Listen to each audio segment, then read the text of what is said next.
Olá, meu amigo ou minha amiga, tudo bem com você? Seja muito bem-vindo ou bem-vinda a mais um vídeo da Khan Academy Brasil. E nesse vídeo, vamos conversar sobre o teste de hipóteses quando estamos pensando sobre a diferença entre proporções de duas populações diferentes. Para isso, vamos observar aqui esse exemplo. É dito que aqui estão os resultados de uma pesquisa recente que envolveu a amostragem de eleitores de dois distritos vizinhos, Distrito A e Distrito B, e as pessoas foram questionadas se eles apoiaram ou não uma nova lei. De cada distrito, pegamos uma amostra de 100 eleitores. Assim, somos capazes de calcular a proporção da amostra de quem apoiou a lei. E aqui temos os dados combinados, incluindo a proporção combinada. Foi perguntado aqui se isso sugere uma diferença significativa entre os dois distritos. Para responder essa pergunta, a melhor coisa a se fazer é realizar um teste de hipótese. E a forma de fazer isso é definindo uma hipótese nula. Lembre-se de que nossa hipótese nula é aquela que assumiríamos que não há diferença. Sendo assim, vamos considerar como verdadeiro que a proporção de pessoas no distrito A que apoia a nova lei é igual à proporção no distrito B que apoia a lei. Ou outra forma de pensar sobre isso é que a diferença entre as proporções é igual a zero. Já a nossa hipótese alternativa é que a diferença absoluta entre as proporções não é igual a zero. E se estivéssemos fazendo um teste de hipótese total, nós definiríamos um nível de significância, que geralmente denotamos aqui com alfa. Muitas vezes, podemos ter um nível de significância de 10 ou 5%. Aqui, eu vou definir um nível de significância de 5%. Aí, depois de fazer isso, a gente vai começar assumindo que a hipótese nula é verdadeira. Aí, assumindo que a hipótese nula é verdadeira, a gente vai calcular a probabilidade de obter uma diferença entre nossas proporções da amostra que seja igual a esse extremo ou maior. Se a probabilidade for menor que o nosso nível de significância, então rejeitaremos a hipótese nula, o que sugeriria a alternativa. Bem, antes de irmos mais a fundo em nossa inferência, precisamos verificar aqui as condições para a inferência, e já vimos isso muitas vezes antes. Inicialmente, temos a nossa condição aleatória, onde precisamos estar confortáveis em dizer que as duas amostras aqui são verdadeiramente aleatórias, o que de fato é. Aí também temos a nossa condição normal, que para ser atendida é preciso que a gente tenha pelo menos 10 sucessos e 10 falhas em cada uma dessas amostras. E aqui observamos que temos pelo menos 10 sucessos e pelo menos 10 falhas em cada uma dessas amostras. Então, também atendemos essa condição. Por último, temos a condição de independência. E a condição de independência é atendida quando você está realizando amostras com substituição. Ou, caso não seja com substituição, você precisa que cada uma dessas amostras corresponda a um valor menor que 10% da população. Bem, acho que podemos assumir que existem pelo menos 10.000 pessoas no distrito A e pelo menos 10.000 pessoas no distrito B, e isso permitirá atender a condição de independência. Agora, com isso fora do caminho, vamos assumir a hipótese nula, e vamos começar pensando sobre a amostragem de distribuição da diferença entre as proporções da amostra, assumindo, claro, essa hipótese nula. Então, a primeira coisa que eu quero pensar aqui é qual vai ser o desvio padrão da diferença das distribuições da amostragem. Bem, vimos em um vídeo anterior, quando falamos sobre diferenças de proporções, que podemos pensar aqui sobre a variância da distribuição de amostras. E existe uma notação aqui para isso. Portanto, a variância vai ser igual à variância da distribuição amostral da proporção da amostra do distrito A mais a variância da distribuição amostral da proporção da amostra do distrito B. Em geral, você pode descobrir a variância da distribuição amostral de uma proporção de amostra com a seguinte fórmula. Já vimos isso antes. A variância da distribuição amostral da proporção da amostra vai ser igual à nossa verdadeira proporção vezes 1 menos nossa verdadeira proporção. Tudo isso sobre o tamanho da amostra. Agora, em qualquer situação, não sabemos as verdadeiras proporções para o distrito A ou para o distrito B. É por isso que estamos fazendo esse teste de hipótese para começar. Mas podemos tentar estimar isso. Lembre-se, estamos assumindo que as verdadeiras proporções são iguais, mesmo que a gente não saiba quais elas são. E qual será a nossa melhor estimativa dessa verdadeira proporção se presumirmos que o distrito A e o distrito B não têm diferença em termos de números de pessoas que apoiam a nova lei? Bem, a melhor estimativa é realmente a amostra combinada, a proporção da amostra combinada aqui. Então, para estimar esses valores, usamos essa proporção de amostra combinada no lugar de p aqui. Aí, podemos dizer que isso vai ser nossa proporção de amostra combinada vezes 1 menos nossa proporção da amostra combinada, sobre o tamanho da nossa amostra. E já que estamos assumindo que não há diferença entre o distrito A e o distrito B, isso também se aplica a isso aqui. Bem, vamos escrever aqui embaixo, então, o desvio padrão. O desvio padrão da distribuição amostral da diferença das proporções da amostra do distrito A e do distrito B vai ser aproximadamente igual a... Lembre-se que não somos capazes de calcular o valor exato, mas estamos usando essa proporção combinada como nossa melhor estimativa. Então, vamos fazer uma raiz quadrada aqui, um grande radical. Aí, nesse radical, colocamos 0,55 vezes 1 menos 0,55, que é 0,45.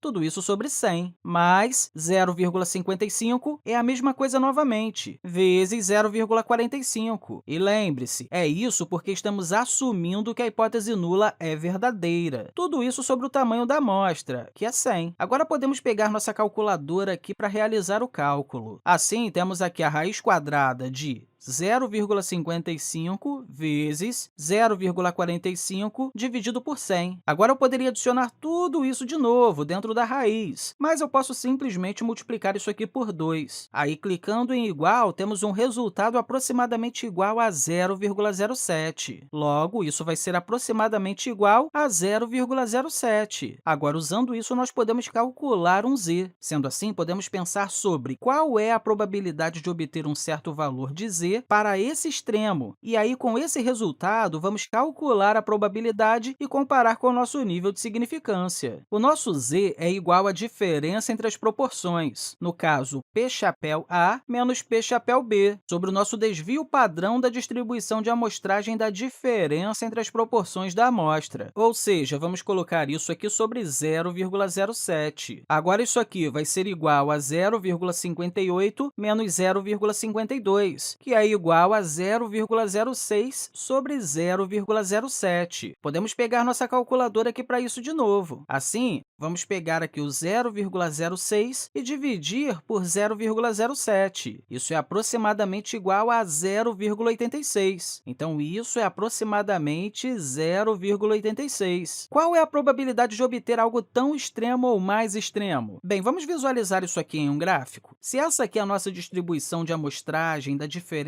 entre nossas proporções de amostra e estamos assumindo a hipótese nula, então a média de nossa distribuição amostral vai ser igual a zero. Acabamos de obter um resultado que é menos que um desvio padrão acima da média. Isso aqui é um desvio padrão e aqui nós temos dois desvios padrões acima da média. Aqui temos um desvio padrão abaixo da média e aqui dois desvios padrões abaixo. Acabamos de obter um resultado que nos coloca bem aqui. Aí, se fosse perguntado qual é a probabilidade de obter resultados, pelo menos nesse extremo, deveríamos considerar toda essa área aqui e também toda essa área aqui do outro lado. E sabendo que isso é mais que 30%, porque mesmo se você excluir um desvio padrão acima ou abaixo, se você diz algo mais extremo do que isso, então se você colocar essa área e essa área, você vai estar olhando para cerca de 31% ou 32%. Portanto, a probabilidade de obter algo pelo menos nesse extremo vai ser de mais de 30%. E então, definitivamente, vai ser maior do que o nosso nível de significância. Na verdade, é completamente razoável obter uma diferença nesse extremo se assumirmos que a hipótese nula é verdadeira. Em vídeos futuros, podemos ir ainda mais fundo, onde podemos apenas pesquisar isso em uma tabela Z para calcular essas áreas mais precisamente, para então compará-las com o nosso nível de significância. Mas aqui não chega nem perto. Não estamos nem perto de sermos capazes de rejeitar a hipótese nula. Então, para responder à pergunta, isso sugere uma diferença significativa entre os dois distritos? Não, a resposta é não. Bem, eu espero que você tenha compreendido tudo direitinho e, mais uma vez, eu quero deixar aqui para você um grande abraço e até a próxima!